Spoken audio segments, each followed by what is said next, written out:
Thank you, Vaughan. Oh, not quite as tall.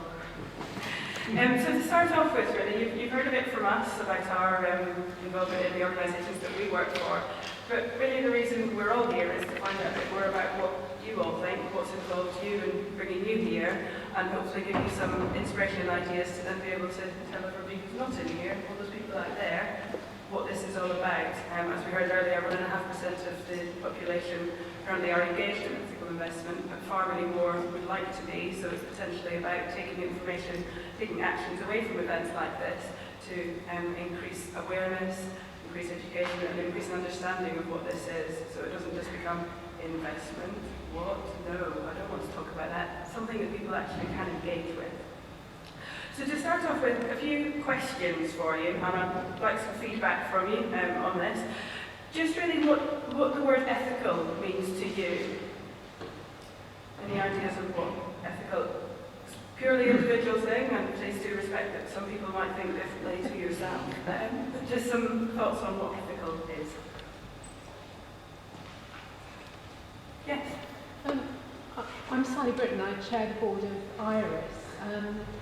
One of the things that we found is that in recent years, particularly in the UK market, we use the word ethical less because often we find that people have quite negative views of the word ethical, and particularly that they seem to associate it with a very moral and possibly quite religious standpoint, and therefore we increasingly refer to responsible investment, which people feel is more about how they live their lives in an ordinary day-to-day way, whereas ethical suddenly makes people think, you know, I've got to start reading philosophy and make moral choices and things, where sometimes it's actually not quite as difficult to think about how to be responsible, because most of us in our ordinary lives do actually, you know, we don't as drivers, if we're in a car, run people down. We behave sensibly and responsibly. So responsible investment, I think, is sometimes an easier phrase for people to cope with, rather than ethical. Okay, so the understanding that maybe some of the language that's used is got certain connotations for people. Okay, yes. I think the word care comes very much to mind, care for others. Okay, so caring for other people, yeah, and indeed I suppose that could be extended to other things as well, perhaps, if we're talking about environmental, ecological, that sort of thing, yeah. Okay. Yes? Being honest. Being honest, okay. Yes? I can say what it isn't. Okay. It's exploitation. Okay. Yeah, sometimes it's easier to divide things by what it's not, absolutely, yes. Being responsible. Okay, so the sort of same idea of responsibility and having that attitude to things, yeah. When investing, some investment funds have ethical funds, but what it means is they exclude arms and alcohol and a few things. There's an exclusion side. Others go for the positive thing. They're only going for investing in firms which are actually doing a lot of good throughout the world. And I've been disappointed in the past in that you think you're investing ethically and you're in a fund that is just avoiding the nasties rather than going deliberately for the positives. Absolutely, so there's an element there, and my understanding is that what you're referring to initially of people not investing in something is traditionally called negative screening, so you say, I don't want to invest in that, and the latter choice is positive screening, and we heard mention of that from James earlier when he was talking about impact investing. It's about investing to have a positive impact there. Yeah, there's one at the back. James Roberts, CTA. We think it's subjective ethics are incredibly individual and based upon what people think. Absolutely, you'll notice the caveat I made at the start saying please respect people might have a different opinion to yourself. Exactly, it's entirely a personal thing, yeah. Ethics is active. So okay. We tend to see ethics and money as being quite passive things. You decide them, but actually ethics are what you do. We don't quite connect our money with what we do at the moment, so that's why we have to crush together ethical investment. Investment should just be ethical, because it's what we do. Like you say, we don't run people over, but we seem to be okay doing it because for money. Yeah, okay. I just say it's to do with values, really. It's expressing the values that people have. I think partly it's, you know, as struck by James, talking about it's actually coming from the personal values that you want to express, the kind of society you want to build, and supporting that, really. Absolutely, absolutely. And leading on from that, leading to our next question, how can we be ethical? As you mentioned earlier, it's about taking some action, it's about doing something. We're obviously talking about ethical investments here. What other things are there that you might think of as being an action that can be seen as being ethical? Yeah.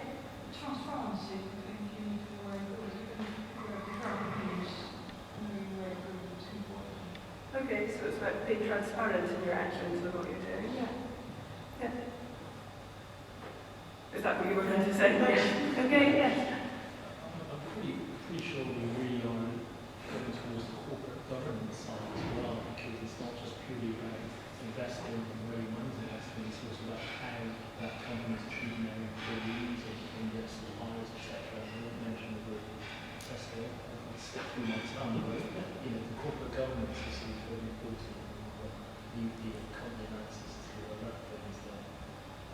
The gentleman earlier mentioned values, and I think that's the key to a lot of things which have been said. And by the way, I didn't say who I am. I'm Martin Steele, and I'm a Greenbank IFA based in Bristol. And I also had a trade business in March. The gentleman mentioned the values, and I think that's so key because it is all about values-based investing, and it's so personal, so individual. I think that's very important. Absolutely, so it's about the values that you have and how you can address them. Obviously, working for an organisation that invests in fair trade, one of the logical steps that I consider a way that people can be ethical, and indeed people in the UK very much are, is buying fair trade goods. Simple things that you might think you put in your shopping basket. It's a small action that people are taking to support what they might themselves see as values of fairness, justice, these sorts of things, about caring for people, and all these sorts of things. Okay, so hopefully that's got you thinking a little bit about some of the language that we're using, and indeed perhaps addressing some of the needs to change some of that language as well.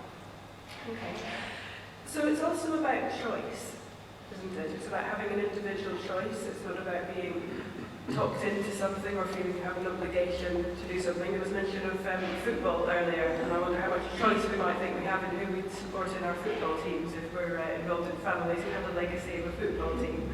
But every consumer has a choice as to what you do with your finance, who you bank with. We heard James being very open about who he banked with, and I noticed there was quite a lot of oohs around the room when he revealed that. It's about choices that we have in being able to exercise our values, to make our values and indeed our money work for us and how we want to live our lives.